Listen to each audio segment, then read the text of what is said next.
अस्सलाम वालेकुम स्टूडेंट्स। आज से मैं आपके साथ एंडो की स्टार्ट कर रही हूँ फार्माकोलॉजी। और एंडो की फार्माकोलॉजी पढ़ने से पहले बहुत ज़्यादा ज़रूरी है कि आपको एंडो की फिजियोलॉजी के बारे में नॉर्मल चीज़ें पता हों, यानी आपको पता हो कि हार्मोन जो हैं उनकी रिलीजिंग फैक्टर्स कहाँ से रिलीज़ होते हैं, इनहिबिटरी फैक्टर्स कहाँ से होते हैं, वो हार्मोन जब रिलीज़ होते हैं तो वो क्या काम करते हैं। जब आपको ये सारी चीज़ें पता होंगी तो ही हमने इसको रिलेट करना है। और बहुत आसान सा है एंडो का जो पोर्शन है, बस ये है कि आपकी physiological grip on endocrine system strong होनी चाहिए। अब उसके लिए मैं ये करूँगी कि जो भी हार्मोन मैं यहाँ पे आपको पढ़ाऊँगी इसी के नीचे मैं इसके फिजियोलॉजिकल वीडियो का लिंक दे दूँगी, तो आप प्लीज़ कोशिश कीजिएगा कि पहले स्पीड चाहे तेज़ करके एक बार उसको सुन लें। जब आपका उसका कॉन्सेप्ट बन जाएगा उसके बाद आप इसकी ये फार्मा पढ़ें तो फिर बहुत आसान लगेगा आपको। ठीक है जी। सो बेसिकली हम स्टार्ट करते हैं। होता क्या है कि हमारे पास है एक अदद हाइपोथैलेमस, ठीक है। और ये हाइपोथैलेमस क्या करता है, ये इंटरेक्ट करता है पिट्यूटरी के साथ, और पिट्यूटरी रिलीज करती है बहुत सारे हार्मोन्स, और वो हार्मोन्स हमारी बॉडी का एंडोक्राइन सिस्टम बनते हैं। अब होता यूँ है कि ये जो पिट्यूटरी है इसको दो पार्ट्स में ये डिवाइड हुई है, ठीक है। यहाँ पे हमारे पास होती है एंटीरियर पिट्यूटरी और ये वाली क्या होती है, पोस्टीरियर पिट्यूटरी, और ये ऊपर हाइपोथैलेमस है। अब हाइपोथैलेमस जो है वो एक सिस्टम के थ्रू, जिसे हम कहते हैं हाइपोथैलेमिक हाइपोफिजियल पोर्टल सिस्टम, उस पोर्टल सिस्टम के थ्रू इंटरेक्ट करता है या अटैच होता है किसके साथ, एंटीरियर पिट्यूटरी के साथ, ठीक है। और ये जो हाइपोथैलेमिक हाइपोफिजियल पोर्टल सिस्टम है ये हाइपोथैलेमस से रिलीजिंग हार्मोन या इनहिबिटरी हार्मोन्स लेकर आता है। ये इसके थ्रू ट्रैवल करते हैं। और ये रिलीजिंग और इनहिबिटरी हार्मोन क्यों रिलीज होते हैं, नॉर्मल सर्केडियन रिदम की वजह से भी, या बॉडी का कोई स्टिमुलस हुआ, जैसे फॉर एग्जांपल ग्लूकोज की कमी है तो यहाँ से सिग्नल्स जाएंगे और हमारे पास क्या रिलीज होगा, ग्रोथ हार्मोन रिलीज होगा। अगर ग्लूकोज की कमी है हाइपोथैलेमस सेंस करेगा और यहाँ से एड्रीनोकॉर्टिकोट्रोपिक हार्मोन रिलीज होंगे जो जाके ग्लूकोकॉर्टिकॉइड को रिलीज कराएंगे और हमारा ग्लूकोज लेवल मेंटेन होगा। तो ये नॉर्मल फिजियोलॉजिकल लिंक्स है जो हमने पढ़े में। एंडो में बेसिकली हमने क्या करना है कि अगर एक हार्मोन की डेफिशिएंसी है, फॉर एग्जाम्पल ग्रोथ हार्मोन नहीं है, तो हम वो उसका एक एगनिस्ट देंगे और पेशेंट जो है जिसकी ग्रोथ रिटार्ड हुई हुई है उसकी ग्रोथ को इन्हेंस करेंगे। सेम एज हमने पढ़ा हुआ है कि ग्रोथ हार्मोन अगर ज़्यादा होगा तो एक्रोमेगैली हो सकती है। सो हम ग्रोथ हार्मोन एंटागनिस्ट दे के एक्रोमेगैली को ट्रीट करेंगे। तो ये चीज़ें हमने पढ़नी है। उससे पहले मैं थोड़ा सा आपको ओवरव्यू दे रही हूँ कि हाइपोथैलेमस के अंदर रिलीजिंग और इनहिबिटरी फैक्टर्स होते हैं। वो फैक्टर जो हैं वो इस हाइपोथैलेमिक हाइपोफिजियल पोर्टल सिस्टम के थ्रू, ये ब्लड होता है इसके थ्रू ट्रैवल करके आते हैं, और ट्रैवल करके आने के बाद वो जो है वो यहाँ पे डिफ्यूज़ करते हैं, और यहाँ पे इंटीरियर पिट्यूटरी में डिफरेंट तरह के सेल्स पड़े हुए होते हैं। उन सेल्स को स्टिमुलेट करते हैं, और उन सेल्स को जब स्टिमुलेट करते हैं तो डिफरेंट तरह के हार्मोन रिलीज होते हैं। फॉर एग्जाम्पल हाइपोथैलेमस के अंदर होता है growth hormone stimulating releasing factor भी, ठीक है, और ग्रोथ हार्मोन इनहिबिटरी फैक्टर भी होता है। तो अगर ग्रोथ हार्मोन रिलीजिंग हार्मोन जो है, रिलीजिंग फैक्टर यहाँ से रिलीज होगा तो वो इस यहाँ पे आके स्टिमुलेट करेगा सोमैटोट्रॉप को। ये सोमैटोट्रॉप्स होते हैं, और ये सोमैटोट्रॉप्स जो हैं ये आगे से क्या रिलीज करेंगे, ग्रोथ हार्मोन, और ग्रोथ हार्मोन बॉडी के ऊपर डिफरेंट फंक्शंस परफॉर्म करेगा। सेम एज अगर ग्रोथ हार्मोन इनहिबिटरी फैक्टर यहाँ से आता है रिलीज होके डिपेंडिंग अपॉन बॉडी कंडीशन, तो वो आके सोमैटोट्रॉप को क्या करेगा, इनहिबिट करेगा, ग्रोथ हार्मोन की सिक्रीशन को कम कर देगा। सेम एज यहाँ पे हमारे पास पड़ा हुआ होता है, एक तो ग्रोथ हार्मोन के रिलीजिंग और इनहिबिटरी फैक्टर्स होते हैं। दूसरी बात ये है कि चलो इस वीडियो में हम थोड़ा सा बात ओवरव्यू की भी कर लेते हैं ताकि आगे आपके लिए चीज़ें आसान हो जाएं, ठीक है। दूसरी बात ये है कि इसी हाइपोथैलेमस के पास क्या होता है, एड्रीनोकॉर्टिकोट्रोपिक रिलीजिंग हार्मोन्स होते हैं। ये एड्रीनोकॉर्टिकोट्रोपिक रिलीजिंग हार्मोन यहाँ से एक्ट करते हैं और आके यहाँ पे हमारे सेल्स होते हैं उनको एक्टिवेट करते हैं एड्रीनोकॉर्टिकोट्रॉप्स को, और ये एड्रीनोकॉर्टिकोट्रॉप्स क्या रिलीज करेंगे, एड्रीनोकॉर्टिकोट्रोपिक हार्मोन रिलीज करेंगे, ठीक है। ये जो एड्रीनोकॉर्टिकोट्रोपिक हार्मोन है ये जाएगा और कहाँ पे एक्ट करेगा, एड्रीनल ग्लैंड पे, ठीक है जी। और एड्रीनल ग्लैंड आगे से तीन तरह के हार्मोन बनाएगा जिसे हम आगे एक पूरे सेपरेट चैप्टर में पढ़ेंगे, जो कि हमारे पास हैं ग्लूकोकॉर्टिकॉइड, मिनरलोकॉर्टिकॉइड और एंड्रोजेंस वगैरह। इसी तरह यहाँ पे हमारे पास और क्या होता है, थायराइड रिलीजिंग हार्मोन होता है, ठीक है। वो थायराइड रिलीजिंग हार्मोन यहाँ पे आके थायरोट्रॉप्स को स्टिमुलेट करता है, और थायरोट्रॉप्स आगे से क्या बनाता है, थायराइड स्टिमुलेटिंग हार्मोन। ये थायराइड स्टिमुलेटिंग हार्मोन जाके एक्ट करेगा थायराइड ग्लैंड पे, और थायराइड ग्लैंड से आगे क्या रिलीज होते हैं, T3, T4 और कैल्सिटोनिन। सो एक चैप्टर पूरा जो है अभी हम थायराइड का पढ़ेंगे कि कैसे ये रिलीज हो रहे होते हैं, और ज़्यादा होंगे तो क्या होगा और कम होंगे तो क्या होगा। सेम एज बच्चों बस एक दो बातें और रहेगी कि यहाँ पे हमारे पास होते हैं गोनेडोट्रोपिक रिलीजिंग हार्मोन या फैक्टर्स। ये जो गोनेडोट्रोपिक गोनेडोट्रोपिन रिलीजिंग फैक्टर्स हैं, ये यहाँ आके गोनेडोट्रॉप्स को एक्टिवेट करते हैं। और जब यहाँ पे आके गोनेडोट्रॉप्स को एक्टिवेट करते हैं तो गोनेडोट्रॉप्स आगे से क्या बनाता है हमारे पास, फॉलिकल स्टिमुलेटिंग हार्मोन और ल्यूटिनाइजिंग हार्मोन ओवरीज पे जाके एक्ट करता है। ठीक है, फीमेल्स में और मेल्स में टेस्टिस के ऊपर गोनेडोट्रॉप्स जो है वो जाके एक्ट करेंगे और वहाँ से फर्दर प्रोडक्शन कराएंगे। फॉर एग्जांपल अगर ये ओवरीज पे जाके एक्ट करेगा तो फॉलिकल एंड ल्यूटिनाइजिंग ओवरीज से क्या कराता है, एस्ट्रोजन और प्रोजेस्टेरॉन की प्रोडक्शन कराता है और ओव्यूलेशन वगैरह करता है, जो कि हम पढ़ेंगे। ठीक है, सारी चीज़ें हम पढ़ेंगे। आखिरी बात ये है कि एक तो यहाँ के ये सारे के सारे स्टिमुलेटिंग रिलीजिंग हार्मोन आते हैं हाइपोथैलेमस से, लेकिन ग्रोथ का इनहिबिटरी और रिलीजिंग दोनों आता है। और एक हार्मोन ऐसा है कि जिसका सिर्फ क्या आ रहा होता है हमारे पास, इनहिबिटरी फैक्टर आता है, और वो कौन सा है, प्रोलैक्टिन। तो ये बात आपने याद रखनी है। MCQs में पूछते हैं कि वो कौन सा हार्मोन है जिसके इनहिबिटरी सिग्नल्स जो हैं वो हाइपोथैलेमस से आते हैं, या फिर अगर हम हाइपोथैलेमस को जो है वो इसका ये जो पोर्टल सिस्टम है इसको कट ऑफ कर देते हैं तो कौन से हार्मोन की सिंथेसिस ज़्यादा होगी, क्योंकि बाकी सारों की तो क्या हो रही थी इसकी वजह से स्टिमुलेशन, तो वो इनहिबिट हो जाएंगे, लेकिन ग्रोथ हार्मोन का इनहिबिटरी फैक्टर नहीं रहेगा तो मे बी ग्रोथ हार्मोन ज़्यादा हो जाएगा, और प्रोलैक्टिन का भी इनहिबिटरी फैक्टर नहीं रहेगा तो प्रोलैक्टिन ज़्यादा हो जाएगा। तो प्रोलैक्टिन इनहिबिटरी फैक्टर होता है जो कि प्रोलैक्टिन की सिक्रीशन को इनहिबिट करता है। तो ये कुछ इंटीरियर पिट्यूटरी के हार्मोन हैं जो आपने पूरी एंडो के अंदर पढ़ने हैं। ठीक है, आज मैं भी आपके साथ सोमैटोट्रोपिन को डिस्कस करूंगी, उसके अलावा हम बात करेंगे गोनेडोट्रोपिन के बारे में और बात कर लेंगे प्रोलैक्टिन के बारे में भी, जिसका कि इनहिबिटरी फैक्टर्स होता है। एड्रीनल ग्लैंड के जो हार्मोन्स हैं और जो थायराइड हैं, क्योंकि ये इंपॉर्टेंट है और इनके प्रॉपर अलग अलग चैप्टर हैं, सो हम सब्सिक्वेंट चैप्टर्स में इनको भी डिस्कस करेंगे। अब इंटीरियर की बात कर ली, बेचारी पोस्टीरियर तो रह गई। पोस्टीरियर पिट्यूटरी के अंदर असल में हमारे पास न्यूरॉन टर्मिनल्स होते हैं। यहाँ पे हार्मोन बनता कोई नहीं है, हार्मोन ऊपर हाइपोथैलेमस में बनते हैं और यहाँ पे सिर्फ आके नर्व टर्मिनल में स्टोर हुए हुए होते हैं। ऑक्सीटोसिन होता है और वेसोप्रेसिन होता है, और हाइपोथैलेमिक हाइपोफिजियल ट्रैक सिस्टम के थ्रू जब न्यूरोनल सिग्नल्स आते हैं तो उन न्यूरोनल सिग्नल के रिस्पॉन्स में ये ऑक्सीटोसिन और वेसोप्रेसिन रिलीज होता है। वेसोप्रेसिन का पता है आपको कि क्या करता है, वेसोप्रेसिन क्या करता है, वेसोप्रेसिन जो है एक तो ये at the time of labour contraction कराता है यूट्रस वगैरह की, और दूसरी बात है इसको हम ADH भी कहते हैं क्योंकि ये वाटर कंजर्वेशन करने में हमें हेल्प करता है, वाटर बैलेंस में होम्योस्टैटिक रोल प्ले करता है। उसके बाद जो ऑक्सीटोसिन है ये मिल्क इजैक्यूलेशन और ब्रेस्ट डेवलपमेंट वगैरह करता है। तो ये कुछ नॉर्मल चीज़ें हैं जिन्हें हमने बारी बारी पढ़ना है। अगर आपको यहाँ पे कन्फ्यूजन हुई है तो मैं नीचे वीडियो टैग कर रही हूँ, उसमें से आप मजीद चीज़ों को क्लियर कर सकते हो। ठीक है जी। तो सबसे पहले आज हमने अभी किसको डिस्कस करना है, ग्रोथ हार्मोन को। पहले हम देखेंगे थोड़ा सा कि ग्रोथ हार्मोन कहाँ से आता है, और फिर हम बात करेंगे कि जो ग्रोथ हार्मोन है अगर हम पेशेंट को इसके एगनिस्ट दे रहे हैं, यानी हम उसकी बॉडी में ग्रोथ हार्मोन बढ़ा रहे हैं, तो वो कौन सी कंडीशंस हैं, और अगर एंटागनिस्ट दे रहे हैं, ग्रोथ हार्मोन के लेवल्स को कम कर रहे हैं, तो वो कौन सी कंडीशंस होंगी।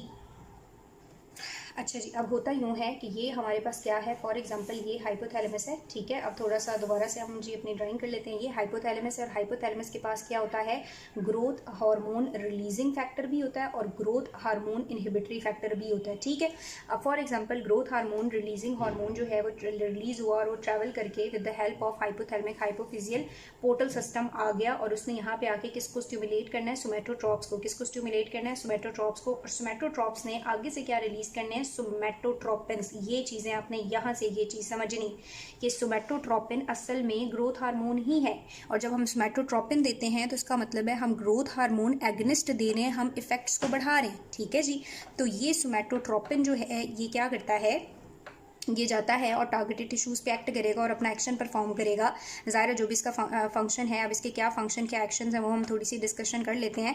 लेकिन दूसरी इंपॉर्टेंट बात ये है कि ये लिवर में जाता है और लिवर में जाके ना ये जो सोमैटोट्रोपिन है ये कन्वर्ट होता है सोमैटोमेडिन में। तो ये बात अब सोमैटोट्रोपिन, सोमैटोमेडिन, और एक टर्म आगे हम और देखेंगे वो भी आपने याद रखनी है। ठीक है, सो ये क्या करता है, ये क्या करता है, लिवर में जाके सोमैटोमेडिन्स में कन्वर्ट हो जाता है, सोमैटोमेडिन्स में कन्वर्ट हो जाता है। ये जो सोमैटोमेडिन्स है ना, इन्हें हम इंसुलिन लाइक ग्रोथ फैक्टर्स भी कहते हैं। ये कोई 4 तरह के होते हैं, उन्हें कहते हैं इंसुलिन लाइक ग्रोथ फैक्टर 1 के साथ ही ज़्यादा मुशाबित रखते हैं। सोमैटोमेडिन 1 और 3 जो हैं वो ज़्यादा इंपॉर्टेंट है ह्यूमन्स के अंदर। अब ये जो सोमैटोमेडिन्स है ना, हमें नहीं पता किस तरह से, लेकिन ये बहुत ज़्यादा ज़रूरी है ग्रोथ हार्मोन की नॉर्मल फंक्शनिंग के लिए। अगर ये नहीं बनेंगे, हमने ऐसे पेशेंट देखे जिनके अंदर ये डिफेक्टिव थे, तो अगर ये डिफेक्टिव थे तो बेशक ग्रोथ हार्मोन जितना मर्जी था, उनकी बॉडी में ग्रोथ हार्मोन वाले एक्शंस हो ही नहीं रहे थे। इसका मतलब है ग्रोथ हार्मोन की वर्किंग के लिए इसका प्रेजेंट होना बहुत ज़्यादा ज़रूरी है, ठीक है। और फिजियोलॉजी में हमने इसके साथ एक डिजीज़ भी पढ़ा था कि ऐसे पेशेंट थे कि जिनमें ये वाली जो कंडीशन है, ग्रोथ हार्मोन बिल्कुल नॉर्मल था, लेकिन क्योंकि सोमैटोमेटिन्स नहीं थे तो उनमें डिफॉर्फिज्म थी, ठीक है जी। ये बात होगी। थोड़ी सी बात एक्शन की करते हैं और फिर अपने टारगेट पे जाते हैं, एगेनिस्ट और एंटागनिस्ट पे, कि ग्रोथ हार्मोन करता क्या है, इसका मैकेनिज्म ऑफ एक्शन क्या है। मैकेनिज्म ऑफ एक्शन इसका ये है कि ये आपकी बॉडी में 3 मेन काम परफॉर्म करता है, ठीक है। पहले भी मैंने आपको पढ़ाई हुई है ये चीज़ फिजियोलॉजी में कि ये क्या करता है, एक तोड़ता है, एक चीज़ बनाता है और एक चीज़ को बचाता है। तो तोड़ता किसको है, ये कैटाबॉलिज्म किसकी करता है, ये प्रोटीन की लिपिड की कैटाबॉलिज्म करता है, ठीक है। लिपिड का कैटाबॉलिज्म करता है, फैट्स को तोड़ देता है। उसके बाद एनाबॉलिज्म किसको करता है, बनाता किसको है, तो ये प्रोटीन्स को बनाता है। किसको बनाएगा, प्रोटीन्स को बनाता है। कंजर्व किसको करता है, बचाता किसको है, स्पेयर किसको करता है, कार्ब्स को बचाता है। सो कार्ब्स को बचाता है, प्रोटीन को बनाता है, लिपिड को तोड़ता है। इसीलिए ये आपकी बॉडी के लीन मास में इंक्रीज करता है। लीन बॉडी मास जो है वो इंक्रीज होता है, यानी आपकी मसल गेन होते हैं। ये नहीं है कि आप मोटे हुए जा रहे हो जब आप ग्रोथ हार्मोन ज़्यादा होगा या आप ले रहे हो उसको। इससे ये होता है कि आपकी क्या बनती है, वो सिक्स पैक शैक्स और मसल शसल से बिल्डअप होते हैं, जिसे हम कहते हैं लीन बॉडी मास का इंक्रीज होना, क्योंकि प्रोटीन सिंथेसिस बढ़ाता है, फैट को मूव करा के चर्बी को पिघला देता है, ठीक है जी। तो ये इसके हो गए नॉर्मल फंक्शन। अब हम बात करते हैं इसकी फार्माकोलॉजिकल इफेक्ट की। थोड़ा आपके जहन में आइडिया हो गया कि कहाँ से फैक्टर आ रहा है, कब बन रहा है तो क्या कर रहा है। दूसरी बात भी ये समझ लो कि अगर ये गोनेडोट्रोपिन इनहिबिटरी हार्मोन एक्टिवेट हुआ ना, इनहिबिटरी हार्मोन एक्टिवेट हुआ, तो मैं यहाँ बाहर ड्रॉ कर देती हूँ, लेकिन होता ये यूं ही है, ठीक है। गोनेडोट्रोपिन इनहिबिटरी हार्मोन अगर एक्टिव होगा तो ये इनहिबिटरी हार्मोन कहलाता है सोमैटोस्टैटिन। क्या कहलाता है, सोमैटोस्टैटिन। तो सोमैटोट्रोपिन एगनिस्ट है, सोमैटोमेडिन रेगुलेटर है, सोमैटोस्टैटिन इनहिबिटर है, ठीक है। तो ये ग्रोथ हार्मोन इनहिबिटरी फैक्टर क्या रिलीज करेगा, सोमैटोस्टैटिन, और ये सोमैटोस्टैटिन इनहिबिट कर देगा ग्रोथ हार्मोन की सिक्रीशन को, और सिक्रीशन को इनहिबिट कर देगा तो ग्रोथ हार्मोन के इफेक्ट्स नहीं होंगे। तो ये वाली जो 3 टर्म्स है, सोमैटोस्टैटिन, सोमैटोमेडिन और सोमैटोट्रोपिन, ये आपने याद रखनी है और एमसीक्यू जब आप करेंगे तो इस चीज़ को आपने ध्यान में रखना है। अब आ जाते हैं हम ग्रोथ हार्मोन की फार्माकोलॉजिकल एस्पेक्ट्स पे, कि फार्माकोलॉजिकली हमने ग्रोथ हार्मोन कब देना है, ठीक है जी, और क्यों देना है। हम 2 कंडीशंस हमारे पास हैं, या तो हम पेशेंट को क्या देंगे, ग्रोथ हार्मोन एगनिस्ट देंगे, ठीक है, या फिर हम पेशेंट को क्या देंगे, ग्रोथ हार्मोन एंटागनिस्ट देंगे, यानी उसमें शायद ग्रोथ हार्मोन बहुत ज़्यादा रिलीज हो रहा है और हमें ज़रूरत नहीं है, सो हम एंटागनिस्ट दे देंगे ताकि हम ग्रोथ हार्मोन की सिक्रीशंस को, उसके फंक्शंस को ब्लॉक कर सके, ठीक है जी।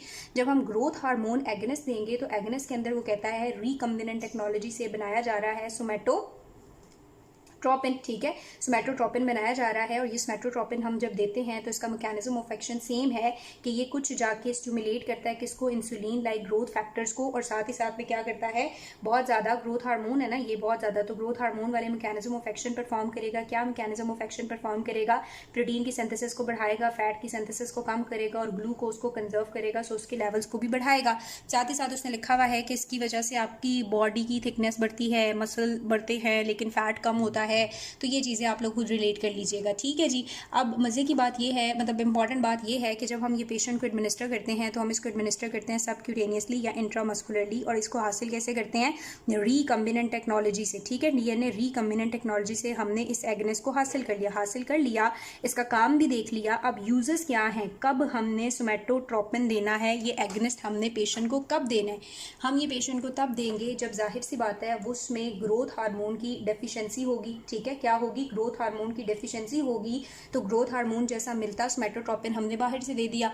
या फिर अगर हमारे पास क्या है कि बच्चा है और ग्रोथ फेलियर हो रहा है, ठीक है, ग्रोथ ठीक से नहीं हो रही, बचपना है लेकिन फिर भी बच्चा है, चिल्ड्रन है, ग्रोथ ठीक से नहीं हो रही है, हमें नॉर्मेलिटी नजर आई, हमने जाके दिखाया और इसको देना शुरू कर दिया, ठीक है जी। उसके बाद वो कहता है कुछ जेनेटिक डिसऑर्डर्स होते हैं, और जेनेटिक डिसऑर्डर्स में जिनमें शॉर्ट स्टेचर होते हैं पेशेंट, उनमें भी हम देते हैं, जैसे कि टर्नर सिंड्रोम, क्रोमोसोमल एबनॉर्मेलिटी है। उसके अलावा वो कहता है नोनेन सिंड्रोम होता है एक, इसके अंदर भी ग्रोथ जो है वो रिटार्ड हो जाती है और वो बहुत बोना बोना सा लगता है हमें, और सेम एज अगर किसी को प्रेडर विली सिंड्रोम है तो उसमें भी हम क्या देंगे, ग्रोथ हार्मोन देंगे। तो ये ग्रोथ हार्मोन के हमें क्या हो रहे हैं, फ़ायदे हो रहे हैं कि ग्रोथ हार्मोन की डेफिशिएंसी है, ग्रोथ फेलियर है, जेनेटिक कोई एबनॉर्मेलिटी है, शॉर्ट स्टेचर लोग हैं, तो उनको हमने क्या देना है, सोमैटोट्रोपिन जो है वो देना है, ठीक है जी। सोमैटोट्रोपिन हम उसको देंगे। सोमैटोट्रोपिन करेगा क्या, उसकी लीन बॉडी मास को भी इंक्रीज़ करेगा, लीन बॉडी मास को इंक्रीज़ करेगा, बोन थिकनेस को भी ये इंक्रीज़ करता है। उसके बाद वो कहता है स्किन थिकनेस को भी ये बढ़ा देता है और फैट्स के लेवल्स को बहुत ज़्यादा कम करता है। तो ये सारी चीज़ें आप लोग खुद भी लिख सकते हो, इसमें तो कोई बड़ी बात नहीं है। इसीलिए इन सारे फैक्टर्स की वजह से हम इसको एंटी एजिंग हार्मोन भी कहते हैं।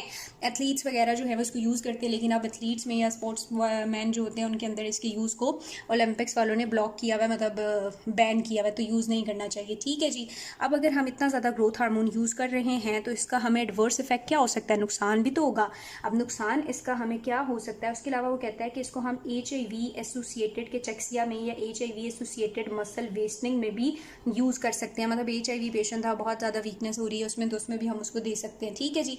अब बात आ जाती है इसके एडवर्स इफेक्ट की। एक तो ये कि क्योंकि हम इसको इंजेक्शन फॉर्म में देते हैं तो इंजेक्शन वाली साइड पे ये पेन कॉज करेगा, नॉर्मल सी बात है। दूसरी बात है वो कहता है कि ये एडीमा कॉज कर सकता है, और उसके अलावा ये एथ्रल्जिया और माइल्जिया कॉज करता है। ठीक है, जॉइंट पेन और मसल पेन कॉज करता है, एथ्रल्जिया और माइल्जिया कॉज करेगा। ठीक है। उसके अलावा बच्चों के अंदर इसके साइड इफेक्ट्स जो है वो ज़्यादा देखने में आए हैं। बच्चों के अंदर ये सूडोमोटर सेरिब्री करता है, या फेमरल एपिफिजिस कर सकता है, या स्कोलियासिस करता है, या फिर हमारे पास वहाँ पे क्योंकि इसके ग्लूकोज पेयरिंग इफेक्ट है तो बच्चों के अंदर ये हाइपरग्लाइसीमिया भी कर सकता है। तो इसको जब देना है तो थोड़ा एहतियात से देना है। ओके जी, यहाँ तक बात होगी हमारे पास किसकी, एगोनिस्ट की। अब हम अगली बात करते हैं। एक एगोनिस्ट जो है वो कैटजिन के अंदर और भी बताया हुआ है, ऑल्दो लिपिन के अंदर एक ही बताया हुआ है, लेकिन कैटजिन के अंदर एक और एगोनिस्ट है, सो हम उसको भी डिस्कस कर लेते हैं। सो हम बात कर रहे हैं ग्रोथ हार्मोन एगोनिस्ट की। और ग्रोथ हार्मोन एगोनिस्ट में हमने कहा या तो हम बिल्कुल उसका एनालॉग ही दे देंगे, यानी हम सोमैटोट्रोपिन ही दे देंगे पेशेंट को, या दूसरी चीज़ हम उसको क्या दे सकते हैं, मीकासेरमिन। ठीक है, हम क्या दे सकते हैं, मीकासेरमिन दे सकते हैं। ये जो सोमैटोट्रोपिन था ये तो ग्रोथ हार्मोन था ना, लेकिन ग्रोथ हार्मोन की वर्किंग के लिए एक और चीज़ बहुत ज़रूरी चाहिए थी, और वो क्या है, इंसुलिन लाइक ग्रोथ फैक्टर 1। कुछ लोगों में ग्रोथ हार्मोन बिल्कुल नॉर्मल था और उनमें लेकिन किसकी डेफिशिएंसी थी, इंसुलिन लाइक ग्रोथ फैक्टर 1 की डेफिशिएंसी थी। तो ऐसे पेशेंट को हमने क्या दिया, मीकासेरमिन दिया, जो कि क्या करता है, इंसुलिन लाइक ग्रोथ फैक्टर की एक्टिविटी को इन्हेंस करता है। ठीक है, इसको भी पैरेंटली ही हम इंड्यूस करते हैं, लेकिन इसका साइड इफेक्ट ये है क्योंकि ये इंसुलिन लाइक ग्रोथ फैक्टर होता है तो ये जाके ग्लूकोज के मेटाबॉलिज्म को बहुत ज़्यादा बढ़ा देता है। ग्लूकोज के मेटाबॉलिज्म को बढ़ाने की वजह से ये हाइपोग्लाइसीमिया कर सकता है। इसलिए इसको प्रिवेंट करने के लिए जब आपने पेशेंट को मीकासेरमिन देना है तो उससे पहले उसको कुछ अच्छा सा खिला पिला देना है। ठीक है जी। उसके बाद वो कहता है चिल्ड्रंस के अंदर हम ये करते हैं कि जो मीकासेरमिन है हम इसको कंबाइन करके देते हैं, मीकासेरमिन रिनफाबेट बना के देते हैं हम उसको। ठीक है, मीकासेरमिन रिनफाबेट बना के देते हैं। अब रिनफाबेनेट का क्या मतलब है, हमने इसके अंदर इंसुलिन लाइक ग्रोथ फैक्टर 1 भी डाल दिया और human insulin like growth factor की भी कॉम्बिनेशन कर दी, और इफेक्ट जो है वो बड़े अच्छे आते हैं। तो ये हमने बात कर ली किसकी, ग्रोथ हार्मोन एगोनिस्ट की। बहुत आम बातें थी, ग्रोथ हार्मोन नहीं है, डेफिशिएंसी है, ग्रोथ थ्योरी शॉर्ट स्टेचर है तो दे दिया। कुछ मसले मसाइल भी थे, अगर ग्रोथ हार्मोन ठीक है, इंसुलिन लाइक ग्रोथ फैक्टर नहीं है तो मीकासेरमिन भी दे सकते हैं, और बच्चों के अंदर इसको कंबाइन करके देंगे, जिस कॉम्बिनेशन को हम क्या बोलते हैं, रिनफाबेट बोलते हैं। अब दूसरी बात आ जाती है कि हमने क्या देने हैं, ग्रोथ हार्मोन एंटागनिस्ट देने हैं। तो ग्रोथ हार्मोन एंटागनिस्ट हम कब देंगे यार, ग्रोथ हार्मोन एंटागनिस्ट तब देंगे जब पेशेंट की बॉडी में कोई ऐसा ट्यूमर है जो कि बहुत ज़्यादा ग्रोथ हार्मोन की सिक्रीशन कर रहा है और हमें ग्रोथ हार्मोन की सिक्रीशन नहीं चाहिए। सो हम उसको एंटागनिस्ट देंगे ताकि हम ग्रोथ हार्मोन की सिक्रीशन को क्या कर सकें, ब्लॉक कर सकें। ठीक है जी। अब इसकी सिक्रीशन को ब्लॉक करने के लिए हमारे पास जो एजेंट आया वो क्या होगा, सोमैटोट्रोपिन नहीं जी, वो होगा सोमैटोस्टैटिन। सोमैटोस्टैटिन, ठीक है। सो सोमैटोस्टैटिन जो है ये एक डेरिवेटिव है नेचुरली अकरिंग एंडोजीनियस सोमैटोस्टैटिन का, जो कि इनहिबिटरी रोल प्ले करेगा। 14 अमाइनो एसिड से ये बना हुआ होता है, 14 अमाइनो एसिड का पेप्टाइड है, और इसका क्या काम है, ये ना सिर्फ जाके इनहिबिट कर देता है ग्रोथ हार्मोन को, बल्कि ये इनहिबिट करता है ग्लूकागॉन को भी, और ग्लूकागॉन के अलावा ये इंसुलिन को भी इनहिबिट कर देता है, और इंसुलिन के साथ साथ ये गैस्ट्रिक को भी इनहिबिट करता है। तो मल्टीपल इनहिबिटरी इफेक्ट है सोमैटोस्टैटिन के। अब सोमैटोस्टैटिन के अंदर उसने हमें 2-3 ड्रग्स बताई हुई हैं, और एक हमारे पास आती है ऑक्ट्रियोलाइड और दूसरी आती है लेनरियोलाइड। ठीक है, ऑक्ट्रियोलाइड, लाइड कॉमन है, ठीक है, ऑक्ट्रियोलाइड और दूसरी है लेनरियोलाइड। ऑक्टियो एंड लेनरियोलाइड आ जाती हैं।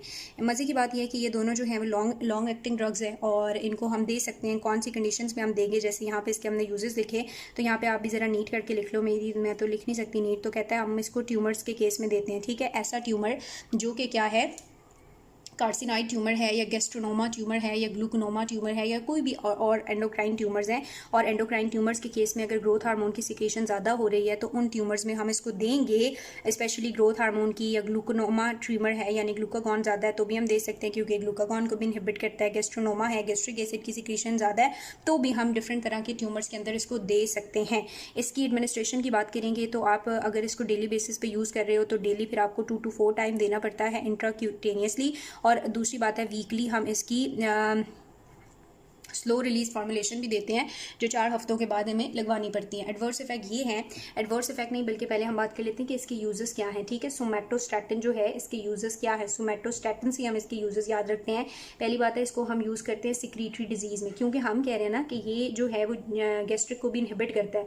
तो गैस्ट्रिक जो है, गैस्ट्रिक एसिड अगर बहुत ज़्यादा सिक्रीशन करता है जिसे हम सिक्रीटरी डायरिया बोलते हैं, तो जब हम उस पेशेंट को क्या देंगे, सोमैटोस्टैटिन देंगे तो वो गैस्ट्रिन को इनहिबिट कर देगा। गैस्ट्रिन इनहिबिट हो जाएगा तो ये सिक्रीटरी डायरिया भी ट्रीट हो जाएगा। सोमैटो से हम याद रखेंगे एस से कि इसको हम कहाँ पे यूज़ कर सकते हैं, इसको हम सिक्रीटरी डायरिया में यूज़ कर सकते हैं। ठीक है, दूसरी बात जो है वो ओ से आपने याद रखनी है। ओ से ये बात है कि ये वेजो कंस्ट्रिक्शन करता है ईसोफेगस की। ठीक है, सो ईसोफेजियल वेरिसेस जिसमें ईसोफेजियल ब्लीडिंग के चांसेस बहुत ज़्यादा होते हैं तो उसमें हम देते हैं ताकि कंस्ट्रिक्शन हो जाए, और अगर ब्लीडिंग होती भी है तो कम से कम हो। ठीक है, सोमा से ही हम याद रखेंगे। एस से हमने सिक्रीटरी डायरिया, ओ से हमने कहा ईसोफेजियल, ओ से ईसोफेजियल वेरिसेस कर लो। एम से ये हमारे पास ये मैलिग्नेंट ट्यूमर्स के केसेस में दिया जाता है। ये होते सारे हमने ट्यूमर्स पढ़े। सो एम से मैलिग्नेंट ट्यूमर्स वगैरह के केस में हम इसको देते हैं। और ए से सबसे इंपॉर्टेंट बात कि ग्रोथ हार्मोन के ज़्यादा होने की वजह से आपको क्या होता है, एक्रोमेगैली होती है। ठीक है, एडल्ट्स के अंदर एक्रोमेगैली और बच्चों के अंदर गाइजेंटिज्म। सो एक्रोमेगैली और गाइजेंटिज्म में हम इसको देते हैं। तो ये इंपॉर्टेंट जो है वो इसके यूजेस हैं कि इसको हम एक्रोमेगैली, गाइजेंटिज्म, ट्यूमर, सिक्रीटरी डायरिया और ईसोफेजियल वेरिकोसिस में देते हैं। ठीक है जी। उसके बाद वो कहता है कि ये जो एंटागनिस्ट है, एंटागनिस्ट सिर्फ आपके पास सोमैटोस्टैटिन नहीं है बल्कि एंटागनिस्ट भी 2 तरह के और हो सकते हैं। एक एंटागनिस्ट जो है वो आप डोपामीन भी दे सकते हो। कहता है डोपामीन जब हम बहुत ज़्यादा, डोपामीन जब हम नॉर्मली देते हैं तो ये डोपामीन एगनिस्ट पे लगता है, और वो डोपामीन एगनिस्ट जो है वो फर्दर प्रोलैक्टिन इनहिबिटरी हार्मोन को स्टिमुलेट करते हैं और यूँ प्रोलैक्टिन के लेवल्स को कम करने में हेल्प करते हैं। लेकिन अगर डोपामीन हमने हाई कंसनट्रेशन में दिया तो हाई कंसनट्रेशन में ये हमें ग्रोथ हार्मोन को भी इनहिबिट करने में हेल्प करता है। ठीक है, उसके अलावा आखिरी एंटागनिस्ट बताया हुआ है उन्होंने, एंटागनिस्ट बताया हुआ है पेगवीसोमेंट। पेगवीसोमेंट ये क्या करता है, ये जाके ग्रोथ हार्मोन के जो रिसेप्टर्स है ना, जहाँ ग्रोथ हार्मोन ने लगना है, उन रिसेप्टर्स को एंटागनाइज कर देता है, उसके साथ कंपीट करता है और रिसेप्टर एंटागनाइज करता है और उसको हम एक्रोमेगैली में यूज़ कर सकते हैं। सो आई होप आप लोगों को यहाँ पे सारी चीज़ें क्लियर हो गई भी होंगी कि ग्रोथ हार्मोन को किन किन कंडीशंस में हम दे सकते हैं। अगर ग्रोथ हार्मोन की डेफिशिएंसी हो तो एगनिस्ट देंगे। एगनिस्ट में हमने क्या पढ़ा, सोमैटोट्रोपिन पढ़ा, और उसके अलावा हमने यहाँ पे पढ़ लिया था सोमैटोट्रोपिन के अलावा मीकासर्मिन, जिसको हम कंबाइन करके भी देते हैं बच्चों के अंदर।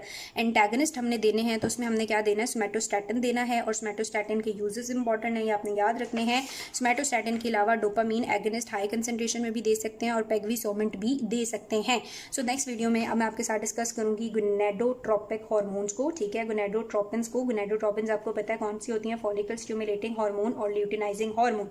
गोनेडोट्रोपिन रिलीजिंग हार्मोन रिलीज होता है हाइपोथैलेमस से, और हाइपोथैलेमस से रिलीज होने के बाद ये इंटीरियर पिट्यूटरी पे एक्ट करते हैं और इंटीरियर पिट्यूटरी से आगे रिलीज होते हैं gonadotropin, follicle and luteinizing hormone. अब ये फॉलिकल एंड ल्यूटिनाइजिंग हार्मोन दोनों पे जाके एक्ट करते हैं, मेल के भी रिप्रोडक्टिव पार्ट पे भी और फीमेल के भी रिप्रोडक्टिव पार्ट पे। फीमेल की रिप्रोडक्टिव पार्ट पे फॉलिकल स्टिमुलेटिंग हार्मोन फॉलिकल्स की डेवलपमेंट कराता है, ल्यूटिनाइजिंग हार्मोन ओव्यूलेशन कराता है, और मेल्स के अंदर फॉलिकल स्टिमुलेटिंग हार्मोन क्या करता है, स्टीरियोजेनेसिस करता है यानी स्पर्मेटोजेनेसिस करता है, उसमें हेल्प करता है, और ल्यूटिनाइजिंग हार्मोन जो है वो टेस्टोस्टेरोन की प्रोडक्शन में हेल्प करता है। तो अब हम देखते हैं नेक्स्ट वीडियो में कि किस तरह इस पाथवेज में ज़्यादती और कमी होगी तो कैसे ट्रीट करेंगे। ठीक है जी।